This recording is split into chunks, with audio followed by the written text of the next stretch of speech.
Good afternoon, everybody. Sorry we're starting a little bit late today.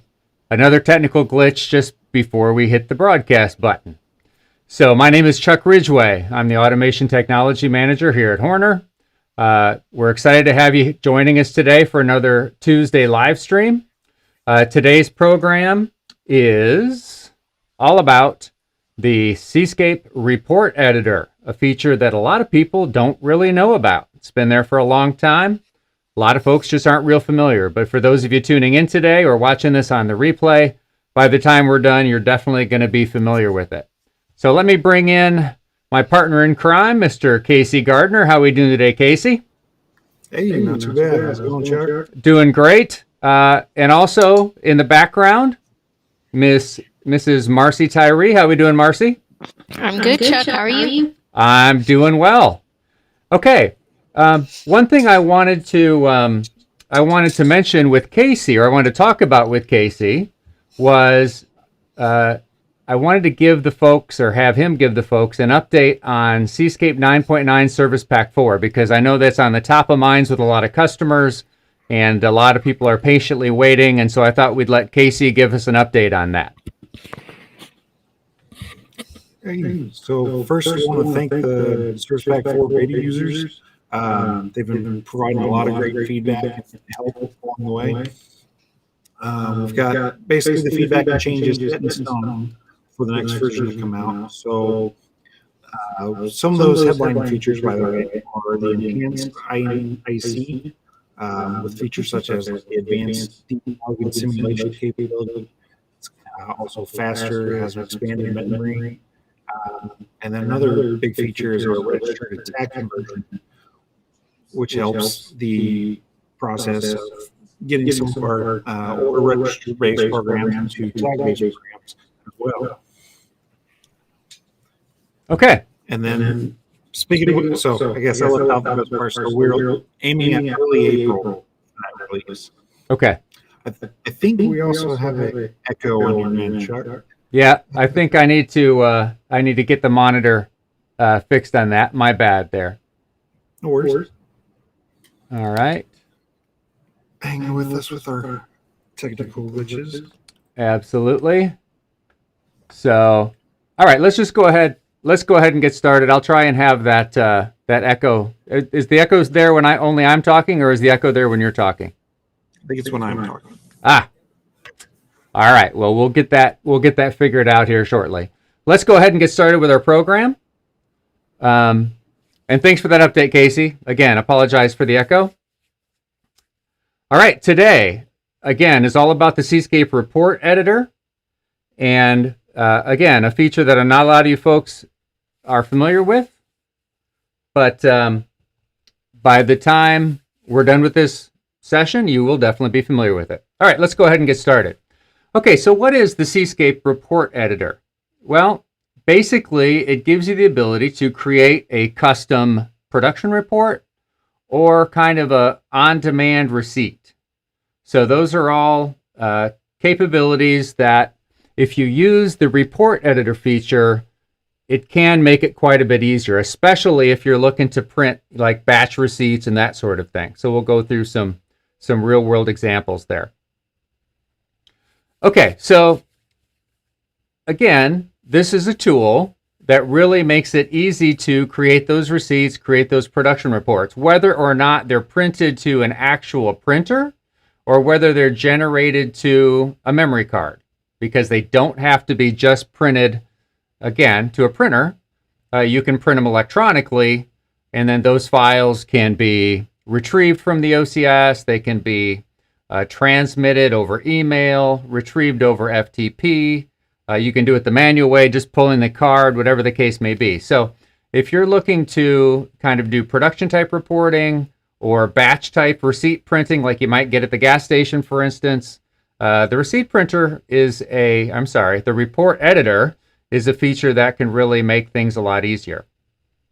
Okay, let's take a look at where do we find this. So, and I'll be firing up Cscape, don't worry. We're going to spend plenty of time demoing this particular feature. So you can find it in the Program menu under Report Editor. Okay, you can also find it in the Project Navigator pane, if you've got that open, under the graphics section, the very first section there is the report editor, or you can at least access it and edit it there. Okay, so let's say that we've got a scenario where we do physically want to print either a report or a receipt, whatever the case may be. So first of all, you need to use a serial printer. So those are still widely available after all these years. Not all printers are strictly USB. You might be hard-pressed to find a parallel printer, for those of you old enough to remember those, but serial printers are still fairly common. And the good thing about serial printers is they're supported across the Horner product line all the way down into the Micro Series, for instance. At some point, I'm sure, we will be adding a USB driver to those OCS models that have a USB-A port, but that pretty much starts with the Model X5, and then the XL series starting at the XL4 and moving on its way up through the XL Plus. So not all Horner products have a USB-A port, but they all do have an RS-232 port, which typically can be found on MJ1.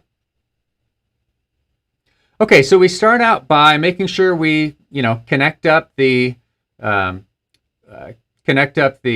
transmit and receive line as well as the common. There's typically only 3 connections that are required, and then it's a matter of setting your communications parameters. Again, this is the scenario in which we're printing to an actual serial printer locally there, like you might find at a gas station or something, or receipt type printer. So you're going to want to set the serial port parameters like everything else, your baud rate, parity, data bits, etc. Flow control, is probably no flow control or none, or no hardware handshaking or anything. Although some of those serial printers actually do use what's called software handshaking. So that's also an option that we'll go through as well. Okay. The next thing you need to do is you're going to have to select a variable that you can use for triggering the actual printing of the report, whether that's a receipt or whether that's an actual production report. And then there's a status register that you need to assign to a variable that you can monitor for the status of that printout. So, for instance, when you have successfully printed your report, you'll get a status of 19, a decimal value of 19 in that status variable. If you have a problem, for instance, let's say that you are printing to a memory card instead of an actual physical printer, and somebody forgot to plug the memory card in, well, you'll get an error code that will show up in that same status register. So again, that can be pretty useful for monitoring and making sure everything's working as designed. So once you've got your wiring set up, if you're talking about a physical printer, and you have configured the serial parameters again for that serial printer, then it's a matter of designing your actual report, whether that's again a receipt or a production report or something similar. We're going to show you how to do that. That's basically the next step.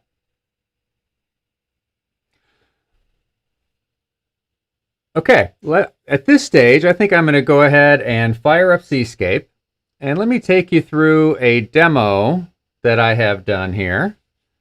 All right.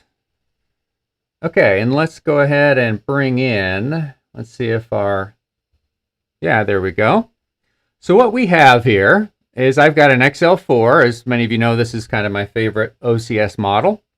And I've programmed this with an example application, nothing too sophisticated here, but we are simulating, kind of an epoxy dispensing machine. So I've called my my demo program here. I've got the Epoxymatic, and with this program, we have the ability. Let's say I'm a customer or a user of this machine. I have the ability to select my product that I want to mix up from a selection of, of real exciting product names here. I can select the volume of the size that I want to print, or I'm sorry, print that I want to mix, I should say. Okay, I'll stick with a pint there. All right, and I've got status as the machine runs and all that kind of good stuff. So let's say in this scenario that with this machine, let's say one thing I want to do is, let's say I want to actually print a receipt, when I'm done with this batch. So let's go ahead and set that up. All right, so my program's written. Obviously, I've got screens written. The machine's working. Let's go ahead and program ourselves up or configure ourselves up a receipt. All right, so I'm going to go to the Program Report Editor.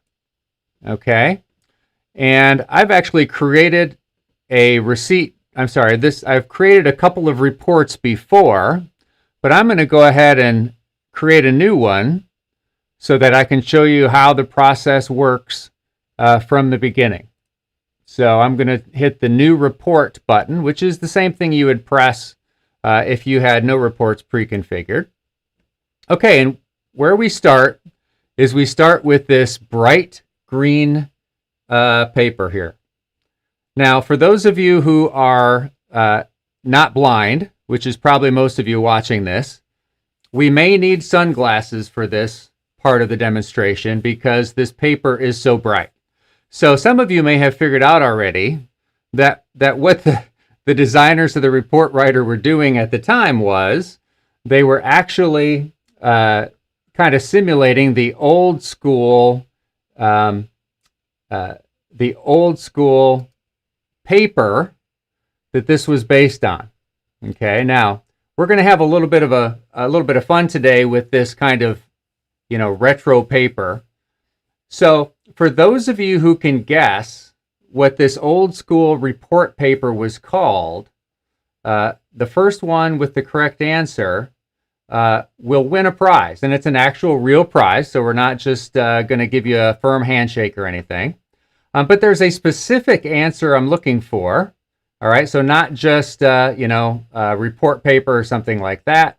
So I'm going to give you your first clue today. And this is what I'm looking for. So if we're playing Hangman or Wheel of Fortune, it's 2 words, first word starting with G. So that's what I'm looking for in terms of the actual old school printer paper that this was based on. All right, so that was our little fun break. Let's go back to Cscape. Feel free to type in or chat in your guesses. And again, the first person that manages to guess the right answer will win a prize. And we'll give hints throughout the day. If nobody gets it, then once we post the answer, then the first person who raises their hand or chats in that they want to win the prize will win the prize. So we're going to give one away today. Okay. So getting back to, I just created a new report. All right, so the first thing I need to do is I need to configure the paper effectively, okay, or configure the printer. So where we start with is this. First of all, am I printing to an actual printer, or am I going to be printing to a memory card? All right, so let's go ahead and assume for now that we're printing to an actual printer. And again, MJ1 is the RS-232 port on almost every modern OCS controller. All right. We'll need to also configure the communication parameters. A lot of these old school printers use 9600 N81. Okay. And your flow control could be no handshaking, could be software handshaking, or hardware handshaking for that matter. But let's just go ahead and assume there's no handshaking here. And really, then the next step is to configure your paper size. Now, we're not configuring 8.5 by 11 or A size or B size or any of those sorts of things. We're actually configuring how many lines of text per page that we have and how many characters per line that we have. So let's say we're designing a receipt. Most receipt printers have around 35 or 42 characters per line. So I'm going to go ahead and just make it nice and round. I'm going to go ahead and call it 40. Okay, and in terms of lines per page, as most of you have seen receipts, they're kind of infinite length, but we're going to want to limit that because this is going to be the total amount of lines between what we print and what we don't print that make up the entire receipt. So if the top half of the receipt is printed and the bottom half is blank, you get the idea. All right, so lines per page, I'm going to go ahead and just make this 30 lines. All right. Okay, and I'm going to go ahead, a couple other things. Do we hit a form feed at the end of the report or not? I'm going to say no for this receipt printer. Do we have a carriage return or not at the end of every line? Typically, the answer would be yes there. Okay, so as soon as I hit OK, all right, it's telling me, hey, you're reducing the size of your paper. Are you sure you want to do that? The answer is yes. Okay, so now I have a blank sheet of paper, again, in this blinding white and green color scheme here. And I'm going to create the type of printout or receipt, I should say, or ticket that you would see, let's say at a gas station when you're getting gas. So I'm going to go ahead and just start filling this in. So give you an idea of how this works. So at the top of my receipt, I'm going to go ahead and identify the machine. Okay, so I'm going to place my cursor at the beginning here. I'm going to go ahead and type in Epoxy-matic dispenser. All right, I'll try and spell it properly. Okay, let's go ahead and turn off the OCS for now. All right, now as you can see, it's not centered or anything. I'm going to go ahead and just add spaces to the beginning. All right, down here in the lower left, it tells me, column number, row number, those sorts of things. That can kind of help with that. All right, so I'm just going to leave that Epoxy-matic dispenser. Let's go ahead and fill in the date. Okay, because remember, this is the information that we want printed on the receipt. And I'm going to just start with all the text type fields that I would normally fill in here before I put in the real world data, because we have the ability to fill in the real world data. Okay, next I'm going to go ahead and type in product type, or product, let's just say product dispensed. Okay, and next to that we'll fill in our product here. Let's go with volume selected. So that's the size of our package. Let's call it a package size. That's probably clearer. Package size. All right. And again, we're going to fill our real world data in here shortly. And then towards the bottom, like you often see with receipts at at various places, thank you for using Epoxy-matic! Exclamation point. Okay. Let's go ahead and center this part up here. All right, and again, we're just doing that by hitting spaces, or earning spaces here. This is fairly old school, but when it comes to creating serial receipts, it does a great job, actually. Okay, let's go ahead and fill in some real-world data now. All right, so I want to fill in the actual date. So every time I print this receipt, obviously I want to pull that date out of the OCS real-time clock. So I need to put an actual data field here. Now, when you're dealing with reports, you have several different types of data fields that you can pull from. You have your traditional numeric data. You have timer data. Now, this isn't time data, but timer data, like from a timer. ASCII data. For instance, possibly if somebody logged in as a user, then you could take that information, their user information, and print that out as well. In this case, I don't have anything like that. You have text table information. You've got time data. All right, so let's go ahead and fill some time data in here. So I'm going to click, I position my cursor. I'm going to click on time data. All right, and now it's asking me to fill in what I'm looking for. Now, in this case, this is a program that I created using tag-based advanced ladder, or variable-based advanced ladder, which is probably a more proper term. First thing I'm going to do is I'm going to select actually the format that I'm looking for. And the same object is used for time as it is for date. Okay, so let's move on down here to, let's do month, date, and 4-digit year. All right, that's good. I'll just leave the justification as left justified.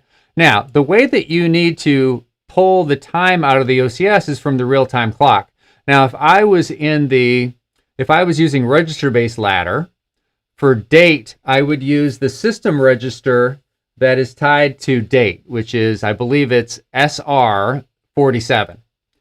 But in this case, I don't have to remember that. or look up the variable that way. I can just go to my variable selecting tool here, scroll down through all my available variables, and I can pick real-time clock date right here. Okay, so I've pulled out real-time clock date. That's the format I want. I hit OK, and as you can see, it's filled in month, date, and year in general terms right here on that line. All right, next let's do the same thing with the time. Again, it's shared with the same object. All right, hour and minute is probably perfectly fine. That's the default one that comes up. I can also print seconds if I want to. All right, now when you're selecting the actual time, you need to select the seconds real-time clock data field. Okay, so that's the one you need to select. I know it may be a little bit non-intuitive, but the date data fields start with SR47, okay, and include the month and the year. The time system registers for the real-time clock, those start at the seconds and then progress to hours and minutes. So even if you're only displaying hours and minutes like I am, you still need to point at the seconds variable in that's tied to the system register. So again, I'm going to scroll down and find real-time clock seconds. There we go. Okay. All right, so I now have date and time. All right, next thing I'm going to show is my product that was dispensed. Let's go ahead and turn back on our OCS here. And that's basically this text table here. All right, that's what we're talking about when we're talking about the product that was dispensed. All right, so let's go ahead and make text table our variable of choice here. All right. We need to get the number of characters right. Now, I happen to know that with my product names, it's a 12-character text table, so I need to have it at least that long. All right. I need to pick the right text table here. All right, because I have multiple text tables in my project. Let's find the one with the product names. There we go. All right. So I've got the right length. I've got the right product names. Now I just need to pick the right variable. All right, so let's go to our variable list here. And we're looking for product select right there. Okay, so that's the actual variable that contains the product name, all right, for whatever we are dispensing with this machine. So I'll say OK, and there we go. We've got a 12-character data field that's going to pop up there, and that'll be populated with the name of the product that we're dispensing. And then we need to do something similar with the package size, all right, because this is getting back to our example machine. This is going to be, what size do we have here? Pint, quart, gallon, etc. Okay, I'll hit enter. All right, so let's go ahead and again select the text table object. I happen to know our size has our package size has up to 6 characters maximum. For gallon, I believe, is the longest one. Need to pick the right text table. Here we go. That's the right one here. And then pick the right variable. And that happens to be volume select in this case. Okay. All right. So in a matter of a few minutes, I've created a simple receipt. Okay. Now, there's a couple things I haven't done yet. And let's go ahead and finish that up now. One thing I haven't done is I have not assigned a variable that will trigger the actual report or ticket in my case, or receipt in my case, to print. Okay, so we need to make that assignment here. All right, so I'm going to go ahead and assign a trigger bit. Let's go ahead and call this receipt print now. All right, and this is a brand new variable. I didn't configure it early, so I'm going to go ahead and finish the configuration process. All right, I'll hit the check mark here. I want a retentive It doesn't have to be. It could be non-retentive. In this case, I'm going to go ahead and select a retentive variable, and I will make it Boolean, which is good. So I'm happy with this variable choice. And then I'm going to go ahead and go with receipt status for my receipt status variable. Similar process. Okay, press the green check mark. Make sure I have the right type, and I do. It's an unsigned integer in this case. I'm going to go ahead and make it retentive. Don't have to, but I'm going to go ahead and do that and hit yes. All right, so I have pretty much completely configured this receipt. All right, I've assigned just to quickly review, I've assigned this to the MJ1 serial port.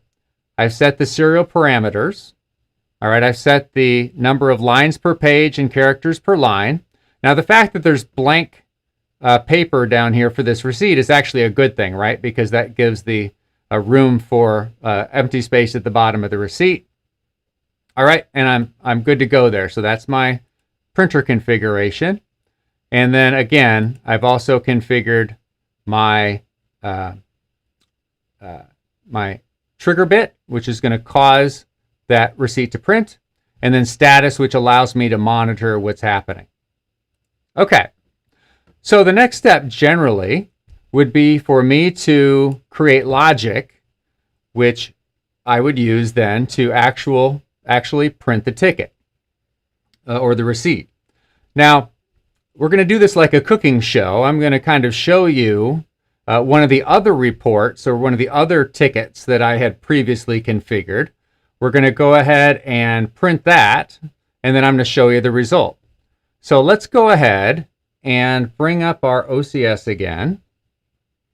All right, and let's go ahead and go into debug mode. All right, and let me explain a little bit about what's going to be happening with the logic. And the reason the logic is not equal is because I have not downloaded the report that I just configured.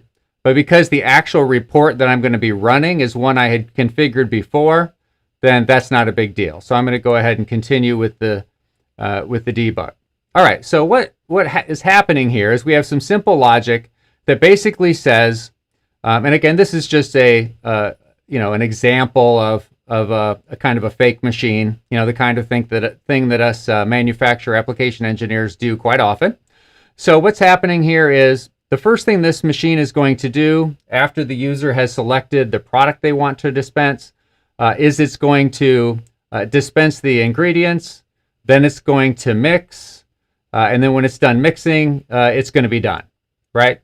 So once it's done mixing, then it will go ahead and print the ticket. So again, the batch is started by the user here. It sets the machine mode to dispensing.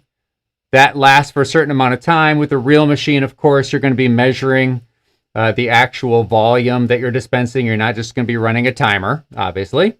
When you're done dispensing, then you're going to start the mixing process, changing the machine mode over to the mixing mode.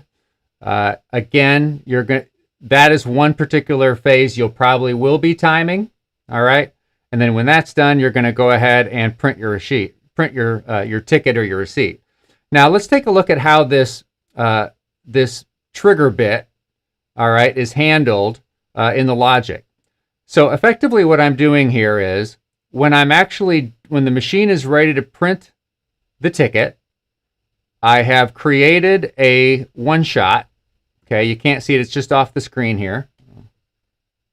All right, so here's a one-shot. And when this one-shot goes off or turns on for one scan, it basically sets the bit for printing the ticket.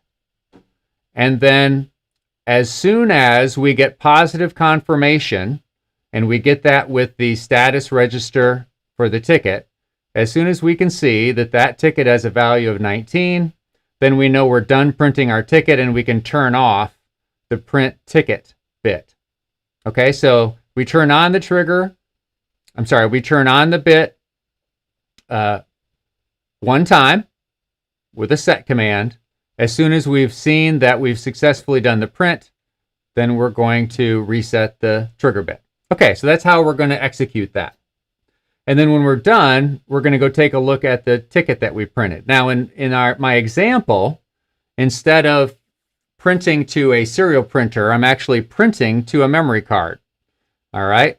So before I do that in real life, let's go ahead and review real quickly the ticket that I had configured before. So I'm going to go back into the program. Oops, I got to get out of data log. I'm sorry, get out of debug. There we go. Program, report editor. Okay. Let's take a look at the reports. Okay, let's see. This happens to be report number 3. So that's the one that we just configured. Let's go back and take a look at the actual report number 2, which is the receipt that I generated, again, sometime earlier today. Okay, so it looks very similar to the one we built together. All right. But if I go back in and I take a look at the configuration, you'll see that instead of selecting MJ1, I selected removable media. And when you do that, then it basically gives you the opportunity to print the file name. Okay. Then the other thing it does is gives you the ability, if you print multiple, or if you print the receipt or multiple receipts sequentially, it gives you the opportunity to append them all to the same file name. So what I've created here is effectively an electronic copy of every ticket, and then that one file contains all the tickets for today. Okay, so that's what I've configured. All right, and then again, getting back to the ladder logic, this is the actual print ticket trigger bit. Again, it's telling me the logic is not equal, but that's okay. All right. Okay, so let's go ahead and run a batch here, and you're going to find that my machine runs incredibly fast. So let's select a product. Let's see, let's find something here. Let's go with the rocket rosin. Okay, let's select a size. I think pint will work just fine because that's the fastest one that takes the least amount of time. All right, and then let's just hit the go button. Okay, so we are dispensing, quickly mixing, and after just 10 seconds of mixing, you will find that we miraculously have created our rocket rosin. So that is complete. All right, and because we're in debug mode and that was not on for very long, we probably couldn't actually see the print ticket trigger bit turning on.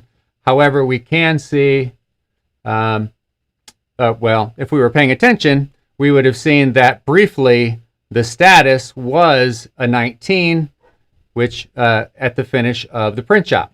All right, now let's actually go take a look at that file. Oops, I don't want to look at the Adobe Reader. I want the FTP. Hang on one second. Let me get rid of Adobe and get rid of Cscape.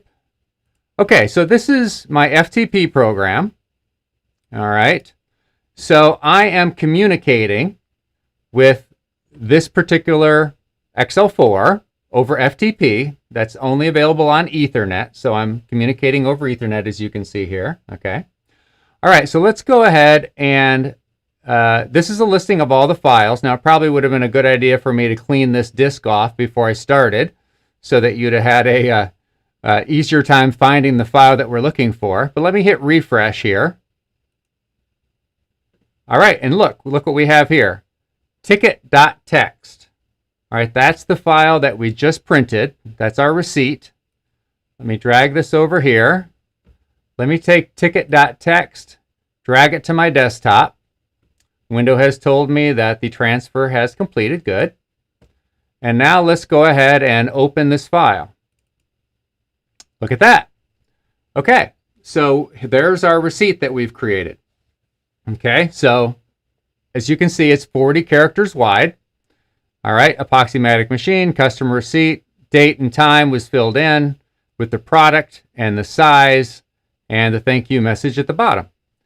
Okay, so while this isn't rocket science, even though we just made rocket rosin, the the report editor is a pretty convenient way to do quick and dirty field tickets, receipt printing, whatever the case may be. For those of you who have actually done, back in the day, who've actually done some, printing the old-fashioned manual way, this actually is pretty easy to use. Now, it's not super high-tech, and as time goes on, I'm sure we'll be advancing additional options such as USB printing and those sorts of things. But it's really a pretty straightforward tool that really makes it pretty easy to create your own receipt. Okay, let me see if I can, let's see if anybody has ever, let's see if anybody has guessed our question of the day. Let's go back to our slides.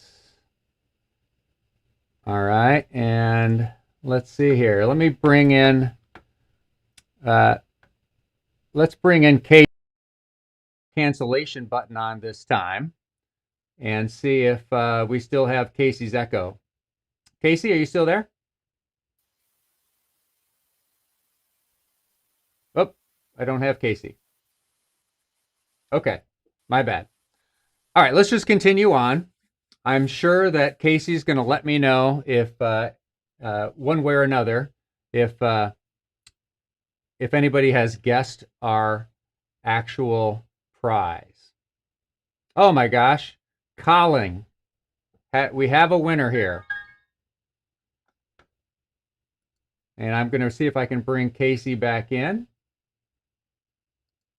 All right, hang on a second. Are you there, Casey? Oh, he's still in the green room. Let's bring him in. Don't you love the actual live session here? Oh, let's bring Casey back. Hold on a second.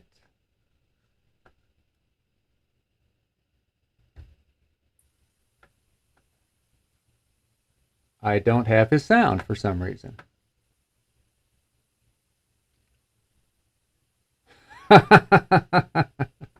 Okay, no Casey sound. I'm not sure why we don't have Casey's sound, but the good news is, all right, that we do have a winner, and that's Colin. Let me go ahead and get rid of these notes here. All right, so you can see Casey, but you can't hear him. He can always, if you can read lips, potentially we can have him talk and see what happens there. Okay, so Colin is the winner. The big question, of course, is what in the world did he win? A new mute button for Chuck, maybe, that doesn't keep Casey muted all the time. Maybe, oh, that's what I should win. No, what we're going to give away for Colin is effectively a free WebMI license. So, as you know, WebMI is a tool that allows you to do remote monitoring and remote control with the Horner OCS products, any product that from the X5 on up or the XL4 on up, including the XLE and XLT. We're going to give Colin a free WebMI license. That's what he has won today. All right, but let's go ahead and go back and finish our presentation. I have a few things I want to cover yet with the report writer or report editor feature. Okay. All right, so what if we're going to be doing a production report instead of, let's say, a receipt? All right. Not really any difference. The only real difference is that you're going to configure, more lines per page, more characters per line, probably more data fields, those sorts of things. Now, I will say that from a production report standpoint, what a lot of people are perfectly happy with is using the data logging feature to create a custom data log, which effectively is a production report. And they set it up to trigger the data log, on a periodic basis, manually, And then, when that, at the end of the day, when they have all the information they're looking for, they effectively publish that as a production report. And again, it doesn't matter whether you're actually printing something, which is frankly the exception these days. Only time I see people really printing is with a receipt printer, or whether you're effectively printing to removable media to a file, the process is the same. Okay, one thing I wanted to mention, because I think we've pretty much wrapped up today's presentation, today's live stream. We're going to see if we have any questions. And also, I've got a honorable mention here, even though it doesn't begin with G. Mark Empson guessed fanfold. So that's an excellent guess, Mark. And if I was just accepting any good answer, then I certainly would have accepted that one. But I had said I was looking for a specific answer. So good job, Mark, on that guess. But unfortunately, you didn't win the prize today. But thanks for joining us. Okay, so tomorrow we've got a webinar all about using OCS with VFDs, variable frequency drives, in those applications. Same time tomorrow. It's a full-blown webinar. You'll have to register for that one. We're not showing it live on YouTube, but go to our website. We also have a link to the registration in the description for today's YouTube presentation. We have that in the description, a link for registering for tomorrow's webinar. Again, the program is using OCS and VFD applications. And then next week, okay, our next YouTube live stream is all about language translation for the Horner OCS All-in-one Controllers. We think that'll be a really good one for those of you out there who aren't familiar with that feature, maybe even those of you who are, because nowadays, let's face it, it's a global economy. People are shipping machines all over the world, operators of different languages, the whole deal. So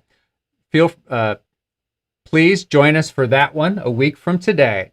Now, we're doing something a little different next week. Hopefully, one thing we'll be doing different is less technical glitches and no muting issues with Casey. But what we're doing is we are asking you, if possible, to pre-register.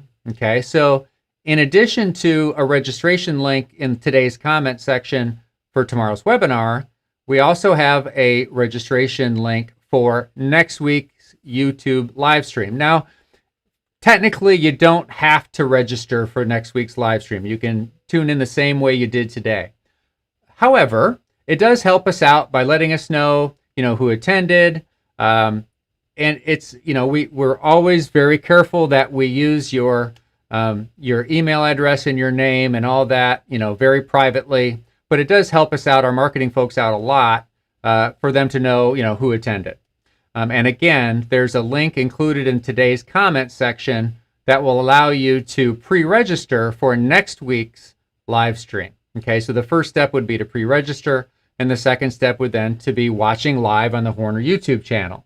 Now you have another option as well, and that would be you could go directly to the Horner YouTube channel next week, okay, and then next week in the comment section, there'll be a sign-in link. And if you could be so kind, if you didn't pre-register, if you could be so kind next week at the time to go ahead and just sign in when you arrive. Again, not a whole lot of information there, as you can see. We'll be really discreet with it, but it'd help our marketing folks out a whole lot. Okay, so I think that pretty much wraps things up for today. Once again, I want to remind you that that next week we'll be covering language translation, and for those of you who can join us tomorrow, we'll be talking about using OCS in VFD applications. Once again, thanks for joining us today. We'll work on the technical glitches for next week. Have a great rest of your day and stay safe.